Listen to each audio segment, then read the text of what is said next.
दोस्तों, एक समस्या जो हर एक एज ग्रुप में आजकल बहुत ज़्यादा देखने को मिलती है और वो समस्या है कॉन्स्टिपेशन यानी कि कब्ज़ की परेशानी। ये परेशानी बच्चों में भी देखने को मिल रही है। वहाँ पर देखने को मिलता है कि बच्चों के अंदर कॉन्स्टिपेशन बहुत ज़्यादा बढ़ गया है और उसकी वजह से उनके स्कूल जाने के अंदर बहुत ज़्यादा प्रॉब्लम होती है। बच्चा स्कूल नहीं जाना चाहता और वो वॉशरूम जाने से भी डरने लगता है। ये कंडीशन इस लेवल तक भी पहुंच जाती है।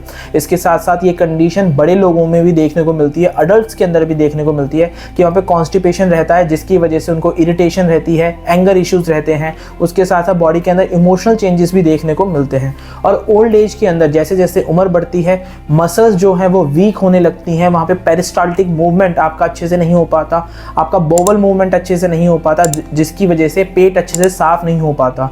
ऐसे लोग जब भी अल्ट्रासाउंड कराते हैं तो वहाँ पे देखने को मिलता है कि इन्वेस्टिगेशन के दौरान वहाँ पर रिपोर्ट्स के अंदर भी ये आता है कि स्टूल अच्छे से साफ नहीं हो पा रहा है या फिर इंटेस्टाइन के अंदर वहाँ पर स्टूल के जो कुछ पार्ट है वहाँ पे रिमेनिंग पार्ट पड़ा हुआ है। तो ऐसी कंडीशन के अंदर वहाँ पे कई सारे टॉक्सिन्स रिलीज होते हैं जो अपने आप में कई सारी बीमारियों को इन्विटेशन देते हैं।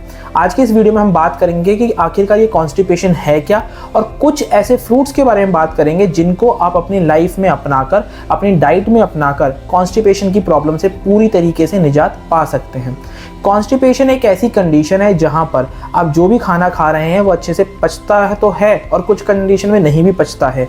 लेकिन इन दोनों ही सिनेरियो के अंदर जो भी अपच वाला खाना है, जो भी खाना ऐसा है जो बॉडी से रिलीज होना चाहिए in the form of stool, वो रिलीज नहीं हो पाता है। आपको स्टूल रिलीज करने में प्रॉब्लम होती है। देखने को मिलता है कि कुछ लोग 48 घंटे 72 घंटे तक भी वॉशरूम यूज़ नहीं करते हैं, उनको अर्ज ही नहीं होती है कि उनको वॉशरूम जाना है। तो ऐसी कंडीशन के अंदर कई बार जो स्टूल बना हुआ होता है वो बॉडी के अंदर टॉक्सिन रिलीज करता है और अपने आप में कई सारी बीमारियों को इन्विटेशन देता है। और कुछ कंडीशन के अंदर जहाँ पे स्टूल रिलीज भी हो रहा है तो स्टूल इतना ज़्यादा हार्ड होता है कि वहाँ पर स्टूल रिलीज करते वक्त काफ़ी ज़्यादा जलन की होती है, वहाँ पे ब्लीडिंग देखने को मिलती है, मस्से बन जाते हैं जिसको आगे चलकर हम लोग पाइल्स कहते हैं, या फिर वहाँ पे कट्स लग जाता है जिनसे ब्लड आता है जिसको हम फिशर कहते हैं और वहाँ पर फिर फिस्टुला जैसी कंडीशन भी बन सकती है। तो ऐसी सभी कंडीशन आगे चलकर आपको कई सारी बीमारियां कर सकती हैं।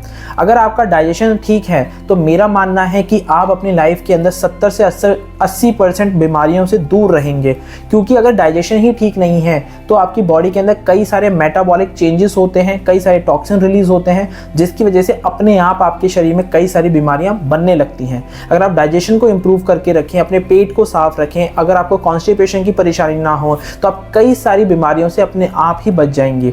तो सबसे पहले कॉन्स्टिपेशन से बचने के लिए कुछ अगर हम बात करें कि कैसे इससे बचा जा सकता है तो पानी का इंटेक बढ़ा दें। आप कम से कम दिन में 4 से 6 लीटर पानी पिएं।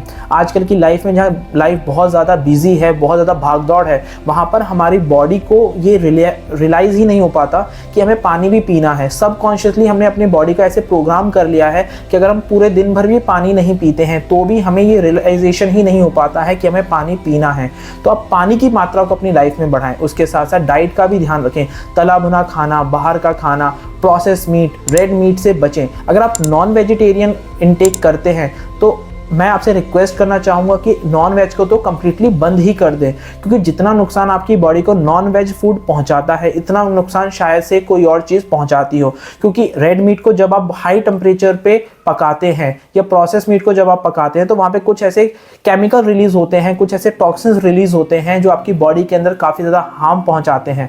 कुछ रिसर्च तो ये भी कहती हैं कि रेड मीट को हाई टेम्परेचर पे पकाने के बाद जो टॉक्सिन्स रिलीज होते हैं, जो केमिकल रिलीज हो रहे हैं, वो आपकी बॉडी में कैंसर तक भी कॉज कर सकते हैं। तो क्यों ऐसी चीज़ को खाना जो सिर्फ टेस्ट के लिए है और हमारी बॉडी को कई सारी बीमारियां भी दे रही है। तो उससे परहेज ही बचाव है। लेकिन अगर आप नहीं छोड़ पा रहे हैं तो उसकी क्वांटिटी को आप ज़रूर कम कर दें, ये आपके लिए बहुत ज़्यादा बेनिफिशियल होगा। इसके साथ साथ आज की इस वीडियो में बात करें कुछ ऐसे फ्रूट्स के बारे में जो कॉन्स्टिपेशन से आपको बचाने में हेल्प करेगा। तो पहला फ्रूट है पपाया यानी कि पपीता।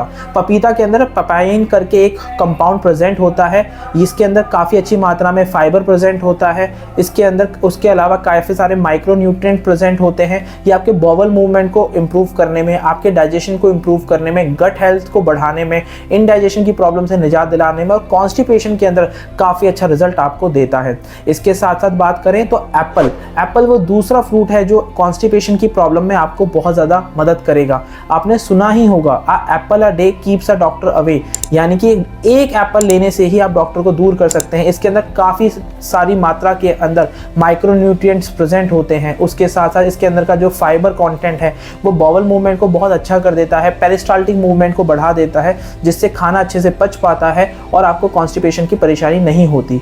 अगला जो फूड आइटम है, अगला जो फ्रूट है वो है ऑरेंज, यानी कि संतरा। संतरे के अंदर विटामिन सी और फाइबर प्रचुर मात्रा में प्रेजेंट होता है। जब आप विटामिन सी को लेते हैं, जब आप फाइबर को लेते हैं संतरे के थ्रू, तो आप देखेंगे कि आपका पेट बहुत अच्छे से साफ होता है, गट हेल्थ इंप्रूव होती है, जो ऑक्सीडेटिव स्ट्रेस है वो रिलीज होता है। उसके साथ साथ बॉडी के अंदर अगर इंटरनल इन्फ्लामेशन है तो उसको कम करने के लिए भी संतरा बहुत कारगर साबित होता है।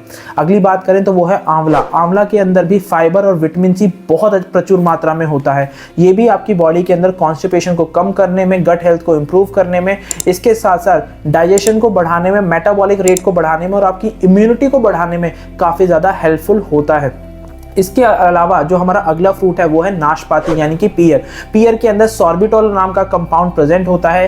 ये जो फाइबर है आपकी बॉडी के अंदर एसिमिलेशन को बढ़ाता है, पेरिस्टाल्टिक मूवमेंट, बॉबल मूवमेंट को बढ़ाकर कॉन्स्टिपेशन से आप निजात दिलाने में आपको मदद करता है। इसके साथ साथ ये गट हेल्थ को भी इम्प्रूव करता है। किसी प्रकार की अगर इन्फ्लामेशन आपकी बॉडी में है तो उसको दूर करने के लिए बहुत ज़्यादा हेल्प करता है। इसके साथ साथ ये आपकी बॉडी में जो भी टॉक्सिन्स हैं उनको रिलीज करने में, कॉन्स्टिपेशन के अंदर अगर स्टूल अच्छे से पास नहीं हो पाता है तो वहां पर स्टूल को रिलीज करने में काफी ज्यादा हेल्प करता है।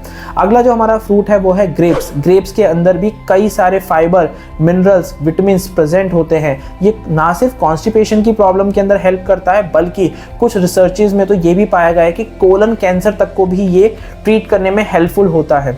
तो आप ग्रेप्स को भी अपने डाइट में अपना सकते हैं। इसके अलावा आप अंजीर को ले सकते हैं। अंजीर तो वैसे तो आपको अपनी बॉडी की प्रकृति के हिसाब से ही लेना चाहिए क्योंकि अंजीर की तासीर बहुत ज़्यादा गर्म है, लेकिन अगर आपको बहुत सीवियर कॉन्स्टिपेशन रहता है तो आप 2 से 3 अंजीर डेली पानी में भिगोकर रात भर छोड़ दें और सुबह उठकर खाली पेट अंजीर को लें। ये ना सिर्फ आपके कॉन्स्टिपेशन में आपको हेल्प करेगा, आपकी बॉडी के अंदर ब्लड को इम्प्रूव करने में, ब्लड को प्यूरिफाई करने में। अगर हीमोग्लोबिन का लेवल कम रहता है या बॉडी के अंदर जो ब्लड की मात्रा है वो प्रचुर मात्रा में नहीं है तो वहाँ पर भी इसके अंदर के जो कंटेंट हैं वो आपको हेल्प करेंगे। एनीमिया की कंडीशन के अंदर नए ब्लड की संरचना में, नए ब्लड को प्रोड्यूस करने में अंजीर आपकी काफ़ी मदद करेगा। इसके अलावा आम, अब आम का सीज़न आने ही वाला है तो आम को ज़रूर लें। आम के अंदर भी जो फाइबर प्रेजेंट होता है वो कॉन्स्टिपेशन की प्रॉब्लम, गट हेल्थ को इम्प्रूव करने में, गट के इन्फ्लामेशन के अंदर, इसके साथ साथ गैस की प्रॉब्लम अगर रहती है, खाना अच्छे से नहीं पच पाता है, एसिमिलेशन की प्रॉब्लम रहती है तो वहाँ पर आम भी बहुत अच्छा रिजल्ट देता है।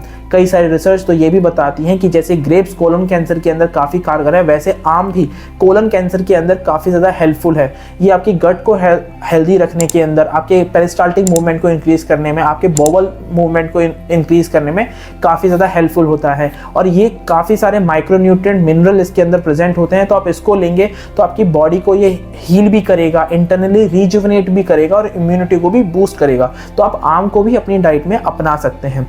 आई होप इन सभी फूड आइटम को, इन सभी फ्रूट आइटम को अपनी लाइफ में अपनाकर, अपनी डाइट में अपनाकर आप कॉन्स्टिपेशन की प्रॉब्लम से निजात पा सकते हैं। इसके साथ साथ कॉन्स्टिपेशन के जो बाकी एडवर्स इफेक्ट होते हैं उनको रिवर्स करने में भी, जैसे अगर आपको पाइल्स की कंडीशन है या आपको फिशर की कंडीशन है तो वहाँ पर भी ये सभी फूड आइटम काफ़ी ज़्यादा हेल्प करेंगे। तो आप अपनी डाइट में इन सभी फ्रूट आइटम को अपनाएं और आप कॉन्स्टिपेशन से पूरी तरीके से बच सकते हैं। आप इन सारी चीज़ों को अपनाकर कमेंट बॉक्स में ज़रूर बताएं कि आपको इन सारी चीज़ों को अपनाकर अपनी लाइफ में क्या कुछ इंप्रूवमेंट देखने को मिला।